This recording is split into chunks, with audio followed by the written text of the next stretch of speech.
غریب کے معاملات جو ہے وہ کس طرح سے حل کیے جائیں اس صورتحال میں؟ بسم اللہ الرحمن الرحیم رب اشرح لی صدری ویسر لی امری واحلل عقدۃ من لسانی یفقہوا قولی۔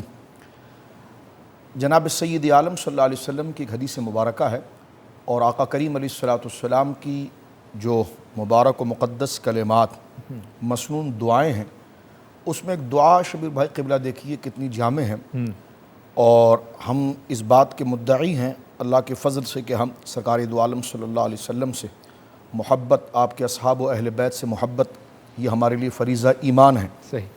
تو محبت کا تقاضا کیا ہے؟ میں اگر آپ سے محبت کرتا ہوں اور وہ حرکت اختیار کروں جو آپ کے مزاج کے خلاف ہو، ایسا لباس پہنوں، ایسی بولی کہوں، یا ایسا عمل کروں جو آپ کے مزاج کے خلاف ہے، تو ایک عام بندہ بھی مجھ سے کہہ سکتا ہے کہ آپ اپنی محبت میں صادق نہیں۔ صحیح۔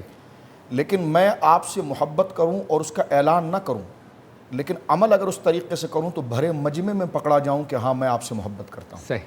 اس لیے کہ میرا عمل، میرا کردار، میری بولی خود اس بات کی غماز ہوگی کہ میں کن سے محبت کرتا ہوں اور میرے دل میں کون بستے ہیں، اور میرے دل میں جو محبت جن کی ہے، احترام ہے، ان کی یادیں خود مجھے کس عمل کی طرف لے کر جا رہی ہیں۔ صحیح۔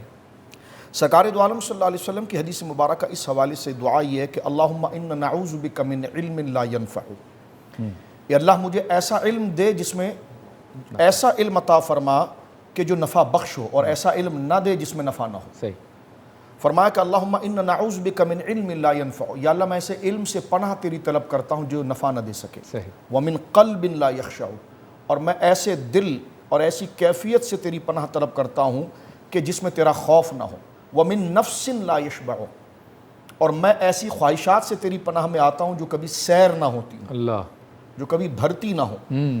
تو یہ کہ سب کچھ ہونے کے باوجود ایک ہوس اور خود غرضی، جو آپ دیکھیے کہ ہر گناہ کی بنیاد خود غرضی ہے، خود غرضی ہی کہ میں درست ہوں، دوسرا چاہے جو بھی کرے۔